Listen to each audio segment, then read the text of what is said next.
Hello नमस्कार, welcome to study with अमन डडवाल। तो दोस्तों आज हम लूसेंट जी के इंडियन हिस्ट्री का 23 पार्ट देखेंगे। इससे जो मेरी प्रीवियस वीडियो थी उसमें मैंने आपसे वैदिक सभ्यता के बारे में बात की थी और उसमें मैंने वैदिक सभ्यता को दो भागों में विभाजित किया था। एक को मैंने विभाजित किया था ऋग वैदिक काल और एक को उत्तर वैदिक काल। जो मेरी पिछली वीडियोस थी उसमें मैंने आपसे ऋग वैदिक काल के बारे में अच्छे से बात की और आज मैं आपसे उत्तर वैदिक काल के बारे में बात करूंगा।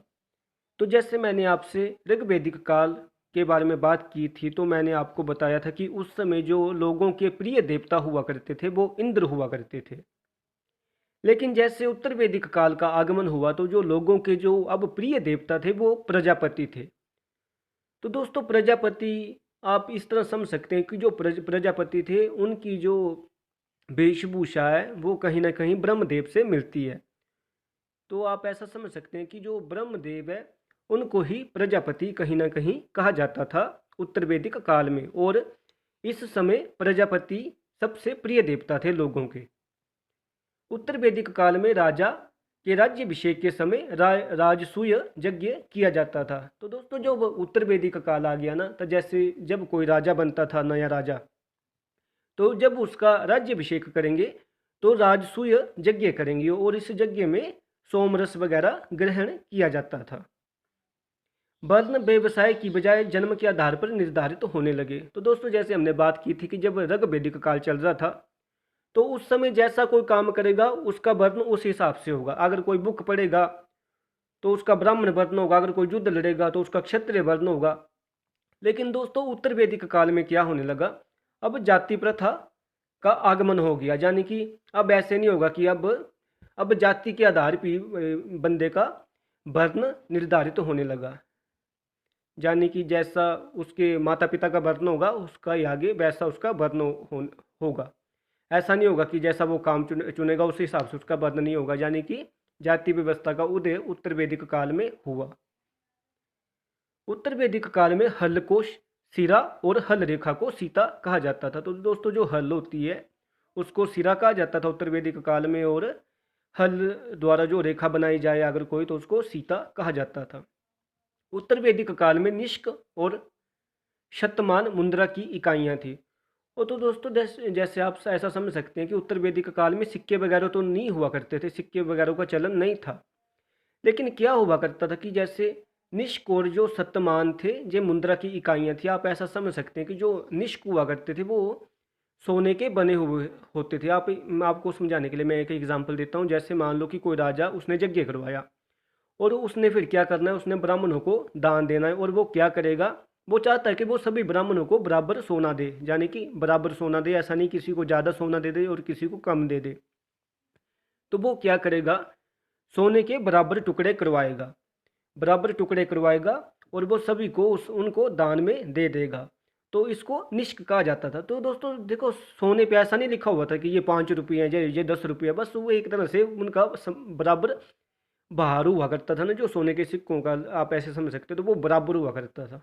लेकिन उनकी उस तरह से अगर कोई किसी को कम सोना देगा तो उसको कम वस्तु मिलेगी, अगर किसी को ज़्यादा सोना देगा तो उसको ज़्यादा वस्तु मिलेगी। और जब मैं इसके बारे में पढ़ रहा था तो मैंने देखा कि कहीं ना कहीं जो निष्क हुआ करता था तो निष्क निष्क को सोने के आभूषण को भी निष्क कहा जाता था। और दोस्तों जो सतमान हुआ करता था ये कहीं ना कहीं चांदी के हुआ करते थे। और इसमें भी ऐसा हुआ करता था कि जैसे अगर किसी को चांदी वगैरह देनी हो, अगर आप चाहते हैं कि बराबर चांदी दें आप सबको, तो आप उसके बराबर टुकड़े करवा देंगे। ऐसा नहीं लिखा होगा कि इस चांदी ये 5 रुपये या ये 10 रुपये है, लेकिन मतलब बराबर आप चांदी देंगे। यानी कि एक तरह से आप समझ सकते हैं कि जिसको ज़्यादा चांदी दे दी जाएगी वो मतलब ज़्यादा अमीर हो जाएगा। आप इस तरह समझ सकते हैं। तो ये हुआ करती थी मुद्रा की इकाइयाँ उस समय। और सिक्कों के चलन का उस समय कोई प्रमाण नहीं मिलता। फिर हम आगे बात करते हैं। तो दोस्तों फिर हम आगे बात करते हैं। सांख्य दर्शन सभी दर्शनों में प्राचीन है। इसके अनुसार मूल तत्व 25 हैं जिसमें प्रकृति पहला तत्व है। तो दोस्तों जो भारत का जो सबसे जो पुराना दर्शन है वो सांख्य दर्शन है। और सांख्य दर्शन के अनुसार जो इस दुनिया के जो मूल तत्व हैं वो 25 हैं और जिसमें प्रकृति पहला तत्व है। दोस्तों प्रकृति आप ऐसे नहीं समझ सकते कि जो हमें आसपास दिख रहा है ये प्रकृति है। आप ऐसा समझ सकते हैं कि जिस भी चीज़ से ये पूरी दुनिया उत्पन्न हुई है उसे प्रकृति माना गया है। तो आप इस तरह से इसको समझ सकते हैं कि जो मूल तत्व है या पहला तत्व है वो प्रकृति है। प्रकृति ने ही सबको जन्म दिया है। आप इस तरह से समझ सकते हैं। आपको यहाँ पे बस यही याद रखना है कि जो भारत के संदर्भ में जो सबसे पुराना दर्शन है वो है सांख्य दर्शन। फिर हम बात करते हैं सत्यमेव जयते। तो दोस्तों जो हमारा जो वाक्य है सत्यमेव जयते, ये आपने सुना होगा, ये मुंडकोपनिषद से लिया गया है। और सत्यमेव जयते का अर्थ होता है सत्य की ही सदा ही विजय होती है। फिर हम आगे बात करते हैं। ईसा पूर्व दूसरी सदी में राजाओं ने यज्ञ वेदी बनाने के लिए व्यवहारिक ज्यामिति की रचना की।